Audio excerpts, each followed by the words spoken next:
परिवार में ऐसी स्थिति होती थी कि कभी खाने को होता था और कभी नहीं होता था। मुझे आज भी याद है कि ग्रेजुएशन में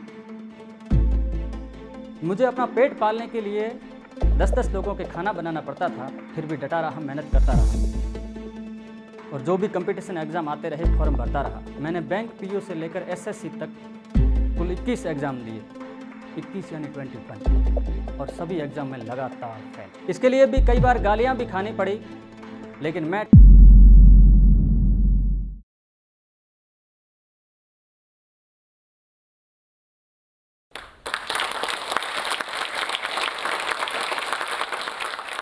भरी बरसात में उड़ के दिखाए माहिर परिंदे, क्योंकि खुले आसमान में तो तिनके भी सफ़र कर लेते हैं। आज मैं उसी परिंदे की कहानी सुनाने यहाँ आया हूँ जो बरसात में, तूफान में और तेज़ आंधियों के बीच भी अपने मुकाम तक पहुँचा और एक अच्छा सा पद हासिल किया, अपना एक बचपन का सपना पूरा किया। वो सपना था एक सरकारी अधिकारी बनने का। नमस्कार मित्रों, मेरा नाम गिरधर सिंह रांदा है और मैं एक विलेज डेवलपमेंट ऑफिसर हूँ। मेरी कहानी की शुरुआत करें तो मेरी कहानी शुरू होती है भारत पाकिस्तान के बॉर्डर पर बसे हुए राजस्थान के बाड़मेर ज़िले के एक छोटे से गांव ऊंडखा से, जहां पर मेरे घर के नाम पर एक छोटी सी झोंपड़ी हुआ करती थी। पिताजी को शराब पीने की आदत थी और बड़ा भाई दोनों पैरों से विकलांग था। परिवार में ऐसी स्थिति होती थी कि कभी खाने को होता था और कभी नहीं होता था। कभी ऐसे भी दिन आते थे जब लाल मिर्च को कूटकर उसमें नमक और पानी मिलाकर उसमें से रोटी डुबोकर खाना पड़ता था। यानी मेरा बचपन बहुत अभावों में बीता। पढ़ाई के लिए भी संघर्ष करना पड़ता था, अपनी आवश्यकता की चीज़ें खुद जुटानी पड़ती थी। मुझे आज भी याद है कि हमारे आस पड़ोस में जो बच्चे होते थे उनकी पुरानी ड्रेसेज और अंबुजा सीमेंट के कट्टे को काटकर बनाई हुई थैली में मैं किताबें डालकर स्कूल जाता था। मुझे आज भी याद है कि उस रेगिस्तान की तपती हुई रेत, आग उगलाती गर्मी और 50 डिग्री के तापमान के अंदर भी मैं गर्मियों में पैदल और नंगे पैर स्कूल जाता था। पैरों में छाले पड़ जाते थे और 9वीं और 10वीं में स्कूल से वापस आने के बाद में या तो मैं आइसक्रीम बेचने जाता था या मैं कहीं सब्जी का ठेला लगाया करता था। एक ऐसी परिस्थितियाँ थी मेरी। और एक दूसरी तरफ मेरे परिवार में पहले मेरी दादी, फिर मेरे एक चाचा और फिर दूसरे चाचा ने सुसाइड कर लिया। और आप जानते होंगे कि अगर लगातार कुछ सालों में एक ही परिवार में 3 जने सुसाइड कर लेते हैं तो उस परिवार की हालत क्या होती है। बहुत एकदम कई सालों तक हमारे परिवार में निराशा का माहौल सा रहता था। मेरे पिताजी हमेशा कहा करते थे कि तू पढ़ाई छोड़ दे और काम पर चला जा, कुछ पैसे आ जाएंगे। लेकिन मेरे मन में सिर्फ एक ही बात रहती थी कि नहीं, मैं तो सिर्फ पढ़ाई करूँगा और एक सरकारी नौकरी हासिल करूँगा। इसके लिए भी कई बार गालियाँ भी खानी पड़ी, लेकिन मैं टच से मस नहीं हुआ और लगातार डटा रहा। मुझे आज भी अच्छे से याद है कि गर्मियों की छुट्टियों में जब बच्चे अपने नाना नानी और दादा दादी के घर जाते हैं तो मैं उस समय शहर में जाकर किसी दुकान में सामान उठाता था। तो सुबह 7 बजे से लेकर रात को 10 बजे तक किसी कपड़े की फैक्ट्री में काम किया करता था या फिर ढाबे पर जाकर 10-10 लोगों का खाना बनाया करता था। लेकिन इसके बावजूद भी मैं पढ़ता रहा, मैं लगातार मेहनत करता रहा। 10वीं 12वीं और ग्रेजुएशन लेवल की जो भी एग्ज़ाम आते थे मैंने एग्ज़ाम फाइट किए, लेकिन हर बार फेल। इस बीच एक और घटना घटी। मेरा जो बड़ा भाई विकलांग था उसने सुसाइड कर लिया। ये मेरे परिवार के अंदर चौथा सुसाइड था। मेरे मन के अंदर भी हुआ, एकदम पागल सा रहने लगा और कई महीनों तक ये समझ में नहीं आया कि हो क्या रहा है। मेरे मन में भी ख्याल आया कि मैं भी सुसाइड कर दूं, मर जाऊं, क्या रखा है इस ज़िंदगी में।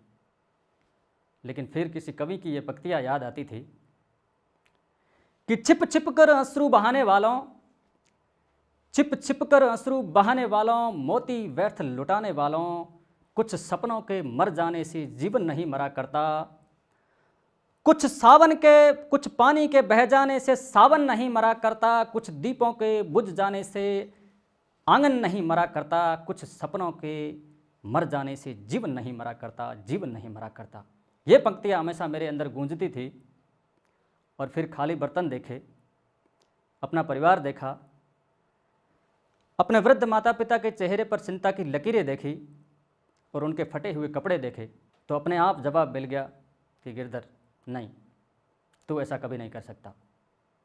तो एक मैं कर सकता हूँ तो मैंने कहा मैं सब चीज़ें बदल दूंगा, इन खाली बर्तनों को खाने से भर दूंगा, इस कच्ची झोंपड़ी को पक्के मकान में बदल दूंगा, और इन माता पिता के चेहरे पर जो चिंता की लकीरें हैं इनको मैं खुशियों में बदल दूंगा।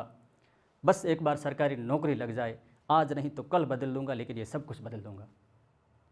पर कहते हैं ना कि सब चाहने से नहीं होता, इसके लिए मैं सब मेहनत पर निर्भर करता है। पर मैं लगातार मेहनत करता रहा, फिर भी फेल पर फेल। मुझे फेल होने की इतनी आदत हो गई थी कि एकदम निराश रहने लगा। मुझे लगने लगा था कि मेरी ज़िंदगी कपड़े की फैक्ट्री में या फिर दूसरे लोगों का खाना बनाने में ही गुजर जाएगी और मैं ज़िंदगी भर यही करता रहूँगा। लेकिन कभी मन में ख्याल आता था कि नहीं, तो कुछ करके दिखा। मुझे आज भी याद है कि ग्रेजुएशन में मुझे अपना पेट पालने के लिए 10-10 लोगों के खाना बनाना पड़ता था। दिन में कॉलेज जाता था और रात को वापस अखबार की फैक्ट्री में आकर काम करता था। फिर भी डटा रहा, मेहनत करता रहा और जो भी कंपटीशन एग्ज़ाम आते रहे फॉर्म भरता रहा। हर बार फेल होने के बाद फिर से किताबें लेकर बैठ जाता था। आप यकीन नहीं मानेंगे, मैंने बैंक पीओ से लेकर एसएससी तक कुल 21 एग्ज़ाम दिए, 21 यानी 21, और सभी एग्ज़ाम में लगातार फेल। हिम्मत हारने लगी, हौसला हारने लगा। किसी में 1-2 नंबर से पीछे रह जाता था, किसी में फिजिकल में पीछे रह जाता था, तो किसी में कंप्यूटर टेस्ट वगैरह उनमें पीछे रह जाता था। आस पड़ोस के रिश्तेदार, दोस्त वगैरह, परिवार वाले सब कहने लगे कि तेरी किस्मत नहीं है, तू पढ़ाई छोड़ दे और काम पर चला जा। लेकिन मेरे मन में हमेशा एक ही भावना आती थी, एक ख्याल आता था कि जब रेलवे स्टेशन पर चाय बेचने वाले नरेंद्र मोदी देश के प्रधानमंत्री बन सकते हैं, एक छप्पर वाले घर में रहने वाले रामनाथ कोविंद जब देश के राष्ट्रपति बन सकते हैं, अखबार के बंडल उठाने वाले अब्दुल कलाम जब देश के राष्ट्रपति बन सकते हैं, जिनके माँ बाप का बचपन में कत्ल हो गया ऐसे मिल्खा सिंह जब देश के लिए कॉमनवेल्थ गेम्स में गोल्ड मेडल जीत सकते हैं, तो मैं क्यों नहीं कर सकता। मैं भी मेहनत करूंगा और मैं भी पढ़ूंगा और मैं भी हासिल करूंगा। मन में ये ख्याल आता था, रख हौसला वो मंजर भी आएगा, प्यासे के पास चलकर स्वयं समंदर भी आएगा, थक कर ना बैठे मंजिल के मुसाफिर, तुझे मंजिल भी मिलेगी और मिलने का मज़ा भी आएगा। और एक बार फिर से किताबें लेकर बैठ गया। इस बार अधीनस्थ सेवा चयन बोर्ड ने ग्राम विकास अधिकारी पद की भर्ती निकाली। मैंने फॉर्म भरा। पिछले एग्ज़ाम में जो भी कमियां रही थी उसको दूर करके इस बार कठोर ज़बरदस्त मेहनत करके एग्ज़ाम दिया और फिर से काम पर लग गया। जब कुछ महीनों बाद इसका रिजल्ट आया तो हर बार हार मुझे हराती थी, लेकिन इस बार हार को भी हराकर गिरधर सिंह जीत गया और ग्राम विकास अधिकारी के पद पर सिलेक्शन हो गया। ये उस लड़के के लिए बहुत बड़ी बात थी जिसने अपने परिवार में 4 सुसाइड देखे थे। ये उस लड़के के लिए बहुत बड़ी बात थी जो गर्मियों में नंगे पैर स्कूल जाया करता था। ये उस लड़के के लिए बड़ी बात थी जिसने अपनी ज़िंदगी को किताबों और कपड़े की फैक्ट्री के बीच में काटा था। वाकई कमाल हो गया। चारों तरफ मेरी वाहवाही होने लगी, सभी मेरी तारीफ़ करने लगे, गांव, शहर और आसपास में मेरी मिसाल देने लगे और मेरा बचपन का जो सपना था एक सरकारी अधिकारी बनने का, वो पूरा हो गया। ये बस हुआ तो सिर्फ इस वजह से कि मैंने अपनी हिम्मत को कभी टूटने नहीं दिया, मैंने अपना हौसला बनाए रखा। तो जोश रखिए, जज्बा रखिए, जुनून रखिए, हिम्मत रखिए और हौसला रखिए, लगातार मेहनत करते रहिए। आपके बाहर की परिस्थितियाँ चाहे कैसी भी हो, कोई मायना नहीं रखता, लेकिन जब तक आपके अंदर की आग जिंदा है तब तक दुनिया की कोई ताकत आपको आगे बढ़ने से नहीं रोक सकती। और अंत में मैं इन 4 पंक्तियों के साथ अपनी बात समाप्त करूंगा कि सोच को बदलो तो सितारे बदल जाते हैं, सोच को बदलो तो सितारे बदल जाते हैं, नज़र को बदलो तो नज़ारे बदल जाते हैं। कश्तियों को बदलने की ज़रूरत नहीं मित्रों, ये दिशाओं को बदलो तो किनारे अपने आप बदल जाते हैं, किनारे अपने आप बदल जाते हैं। इस वीडियो के बारे में अपनी राय नीचे कमेंट सेक्शन में हमें बताएं और अपने दोस्तों के साथ ये वीडियो शेयर करना ना भूलें।